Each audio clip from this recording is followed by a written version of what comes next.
So Trump ఏం చేశారంటే ఒకానొక సమయంలో ఆయన వ్యాపారాల్లో చాలా లాస్ వచ్చేసి వెనకబడిపోయారు. బై న్యాచురల్లీ ఆయన mind set rich mind set కాబట్టి తిరిగి మరీ రేజ్ అయిపోయి మళ్ళీ సేమ్ పొజిషన్కి వచ్చేసారనమాట. మీకు ఇంకొక ఎగ్జాంపుల్ చెప్తాను.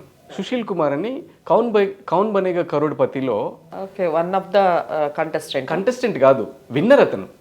ఓకే, కోట్ల రూపాయలు సంపాదిస్తాడు. కరెక్ట్గా 6 నెలల్లో మళ్ళీ అతను ఒక టీచర్ అనుకుంటాను, మళ్ళీ సేమ్ 6 నెలల్లో అదే పొజిషన్లో కౌన్ బనేగా కేబీసీకి జాయిన్ అయ్యేటప్పుడు ఎలా ఉన్నాడో అదే స్థితికి వెళ్ళిపోతాడు. That is mind set. పేపర్లో ఆర్టికల్ కూడా ఉంటుంది. Okay, so lack of abundance mind set. వాళ్ళకి ప్లాన్స్ ఉండవు. డబ్బులు వచ్చేస్తే సడన్ గా ఏం చేయాలని తెలియదు వాళ్ళకి. సో ఆ గ్రోత్ మైండ్ సెట్ ఉన్న వాళ్ళకి పోయినా పర్లేదు, వచ్చినా పర్లేదు. ఎప్పుడైనా ఆట తెలిసినవాడు ఎప్పుడైనా ఆడేస్తాడు అంటాను నేను. ఆట తెలుసు అనుకో, ఈ బాల్ కాకపోతే ఇంకో బాల్ ఆడదు, ఏమైంది, ఆట రానివాడు ఆడలేడు. సో ఆ రకంగా ఏంటంటే మన స్ట్రాటజీ ఉండాలి దీనికి. మనం ఏ స్ట్రాటజీ తోటి మన లైఫ్ని ముందుకు తీసుకెళ్ళాలనేది ఒక స్ట్రాటజీ ఉండాలి. గోల్ ఓరియంటెడ్ స్ట్రాటజీ ఉండాలి. ఇందాక మనం చెప్పుకున్నట్టు, నేను ఒక సంవత్సరంలో మీకు ఇందాక చెప్పినట్టు 3 years అన్నాం కదా, ఇప్పుడు రాబోయే 3 years మినిమం 3 years పెట్టుకోవాలి. Minimum 3 years. ఎందుకంటే 1 yearలో గ్రోత్ అంత సాధ్యపడకపోవచ్చు. సో మినిమం 3 yearsలో 1 year అనుకోండి, పర్ డే ఎంత అవుతుంది, పర్ మంత్ ఎంత అవుతుంది, 3 monthsకి ఎంత, 6 monthsకి ఎంత అనేది మన మైండ్లోకి రావాలి. సో దాని ప్రకారంగా ఈరోజు నేను ఎలా మొదలు పెట్టాలి, డే వైజ్ ప్లాన్ వస్తుంది.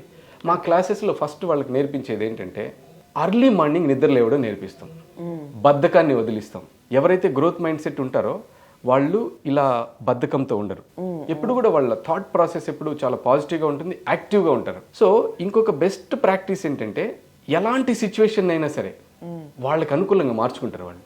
తర్వాత ఇంకోటి ఏంటంటే డైలీ ప్రొడక్టివ్ ప్లాన్ అంటాం మేము. నిద్ర లేచిన వెంటనే ఫస్ట్ నువ్వు ఈరోజు ఏమేం చేయబోతున్నావో అది నువ్వు నోట్ చేసుకోవాలి. రోజులో ఒక 14 గంటలు మనం ఎలా ఉంటామంటే యాక్టివ్గా పని చేయగలిగిన స్థితిలో ఉంటాం. ఆ 14 గంటల్ని 10 గంటలు నువ్వు నిద్రపో, ఏమైనా చెయ్యి, మిగిలిన 14 గంటలు ఏం చేస్తావు, గంటకి ఏం చేస్తావో రాసుకో చూద్దాం.